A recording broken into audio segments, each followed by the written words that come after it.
Halo teman-teman dari YouTube channel Asdar EP, balik lagi dengan Asdar. Kali ini Asdar bakal cerita tentang pengalaman melamar kerja, ceritanya pengangguran. Oke, jadi konten ini bermula dari Asdar pikir Asdar ini punya banyak pengalaman melamar kerja dan punya pengalaman menganggur, kenapa nggak dibagikan? Ya mungkin aja cerita dari Asdar ini bisa jadi hiburan, bisa jadi inspirasi, bisa jadi lucu-lucuan lah. Oke, kita mulai ya. Jadi gini, karena ini konten pertamanya pengalaman melamar kerja, ceritanya pengangguran, ini tentang Asdar ngelamar kerja di beberapa aplikasi. Jadi banyak aplikasi tempat sedang ngelamar kerja maupun ngelamar langsung. Jadi ngelamar kerja itu ya seperti teman-teman ketahui ya, tempat ngelamar kerja itu banyak, ada kayak Jobstreet, Kita Lulus, Calibri, LinkedIn, terus aplikasi-aplikasi yang lain. Kalian juga bisa mendapatkan dari TikTok, dari loker itu biasanya ada di TikTok, di Instagram, di Facebook. Cuman kalau kalian mau lebih terjamin sih, saran Asdar dari aplikasinya tadi, kayak aplikasi-aplikasi itu. Sama kalau dari Instagram atau TikTok atau yang lain, kalian sebaiknya dicek-cek dulu. Karena gini, beberapa tempat ngelamar kerja itu kalian harus pertama kalian track dulu tempatnya. Kadang lamarnya bener, maksudnya perusahaannya benar, ada perusahaannya, lain-lainnya benar, karena pas kalian track di Google Maps ternyata nggak ada perusahaannya, maksudnya alamatnya beda lah. Pas di kalian track lah, kok di tempat ini perusahaan lain, bukan perusahaan yang disebutkan itu. Nah itu penipuan. Ada juga modus penipuannya itu, kalian disuruh datang, kemudian kalian kayak disuruh investasi atau ngasih uang berapa, uang pendaftaran, administrasi lah bahasa mereka. Nah itu juga termasuk penipuan dalam dunia kerja. Cuman kalau misalnya dia benar-benar interview dan benar-benar ngajak buat kerja, ya ikutin aja gitu. Nah itu kan standarnya cerita kerja ya, maksudnya penipuan. Kalian intinya gini, kalian ngelamar kerja, kalau kalian dimintain uang duluan lah, kalian kan kerja buat dapat uang ya, lah belum kerja udah dipintain uang, berarti itu penipuan, itu standar ya. Atau misalnya alamat yang dituju ternyata nggak sesuai sama perusahaan, itu juga penipuan juga. Tapi tetap saya rasa sih, Asda rasa kalian pasti tahu lah kalau itu penipuan, karena nggak logis gitu. Nah cerita yang ngenesnya ya jadi pengalaman melamar kerja, ceritanya pengangguran itu adalah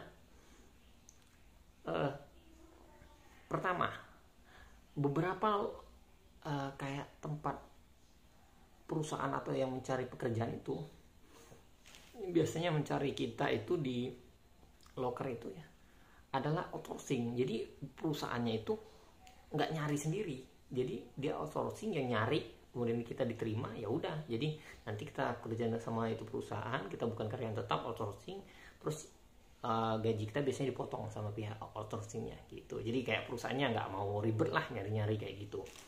Ada juga benar-benar perusahaan yang nyari.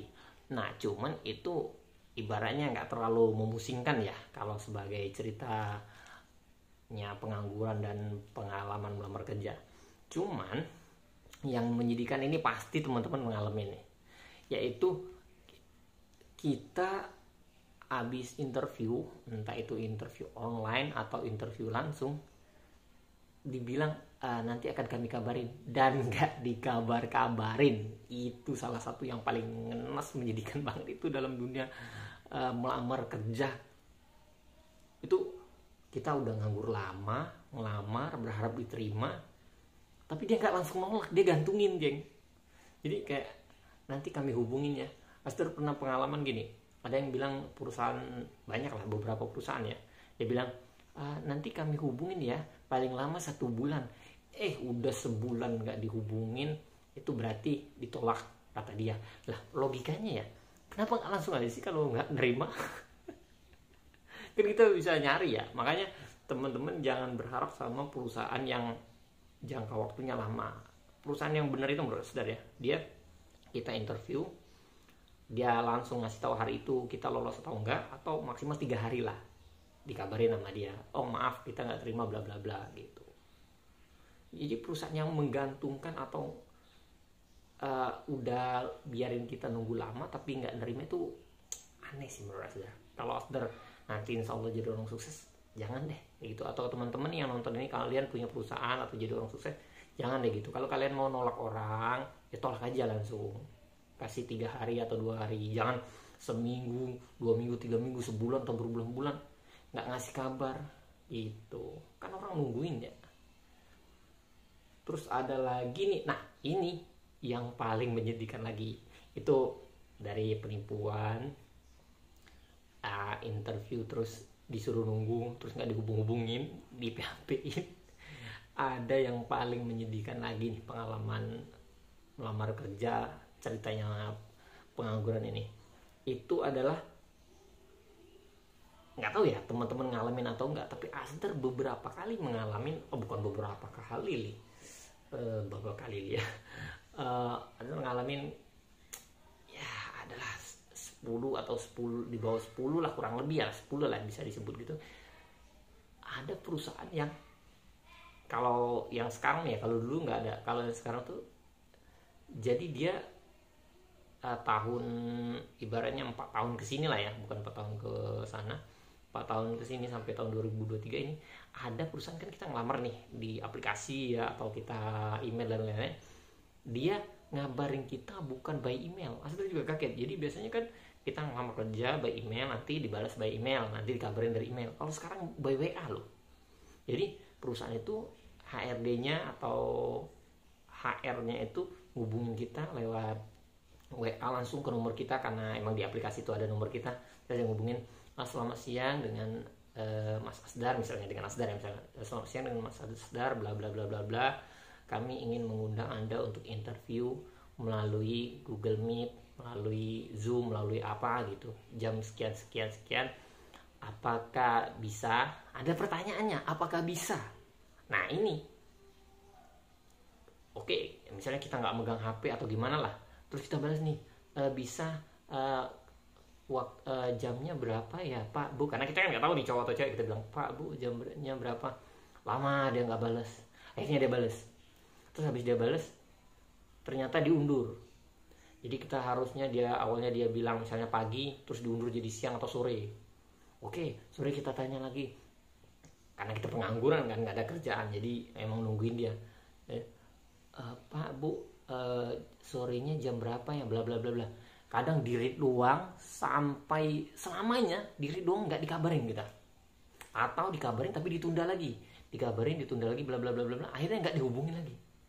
Nah perusahaannya kayak gini nih, aduh, dia nggak tahu ya kita udah makan sedikit, udah nggak ngapa-ngapain, cuman buat stay di depan handphone atau di depan laptop buat nungguin dia doang, tapi dia aja gitu. Ampun, sama HRD sama HR yang gini, bingung ya. Maksudnya ya lu kalau emang mau ngajak orang interview, ya udah interview. Kalau nggak ngajak ya udah nggak ngajak. Jangan apakah bisa interview pagi, diiyain, terus ditunda jadi siang atau sore, terus udah siang atau sore ditanya lagi, diundur lagi jadi malam, atau bisa juga besoknya lagi, pas besok ditanya lagi, terus dia bilang kami kira Anda tidak berminat. Lah udah jelas-jelas kita nanyain terus tuh dia bilang nggak berminat. Yang lebih parahnya lagi, kayak orang pacaran. Jadi dia nge-WA kita nih, kita bales, di-read doang. Nggak ngerti lagi dengan dunia kerja ini, astagfirullah. Terus ada lagi teman-teman,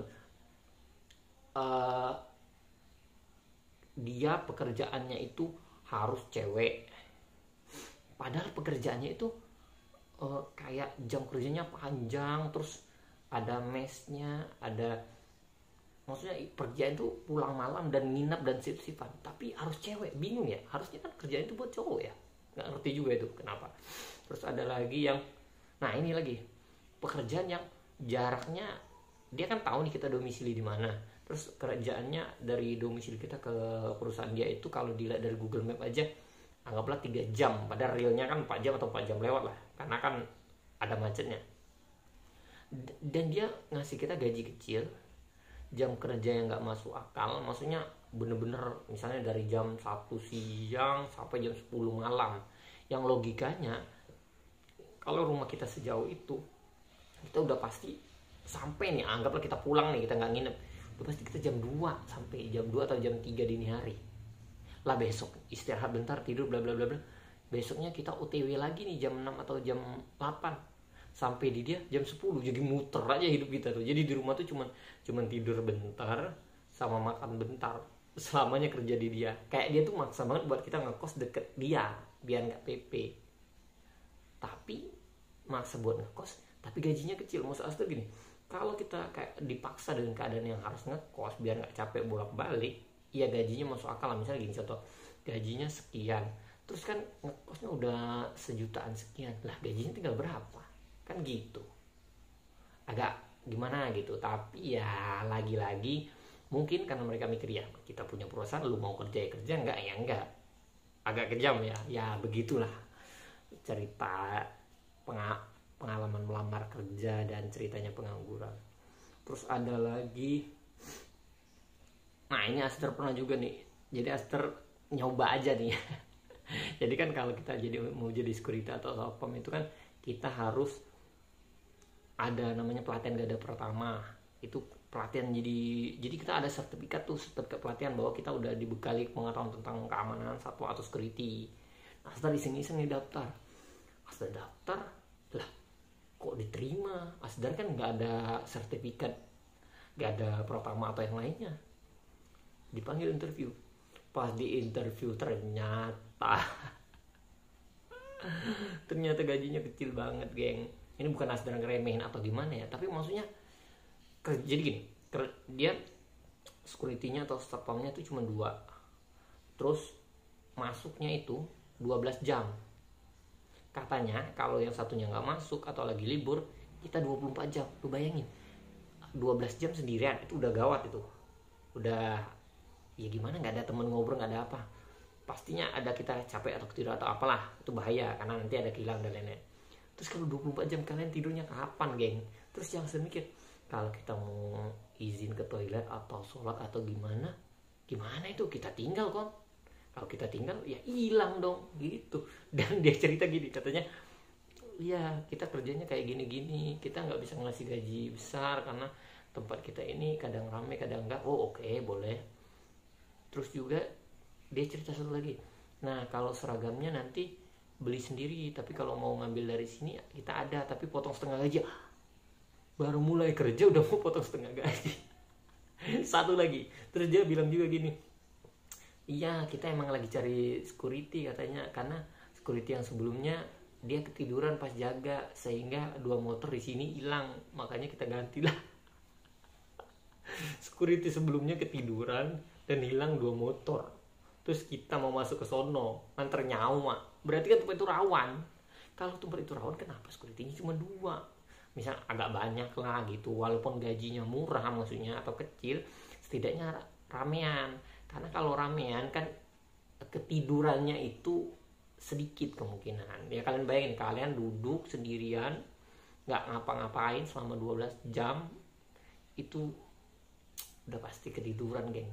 Kecil banget kemungkinan nggak ketiduran. Itu cerita yang Aster lamar yang itu ya. Terus ada lagi, banyak banget sebenarnya ceritanya, tapi karena ini episode pertama kita cerita sedikit dulu aja ya. Ini Aster juga ada ngelamar kerja yang dia memang strata pendidikannya tuh misalnya kita S2 atau S3, nah dia strata pendidikannya S1 misalnya contohnya atau D3. Nah ternyata kita yang stratanya di atas itu diterima tetap, tapi gajinya dengan strata yang dia tulis gitu. Jadi kenapa dia nulisnya stratanya itu ya karena dia mau gaji kalian segitu.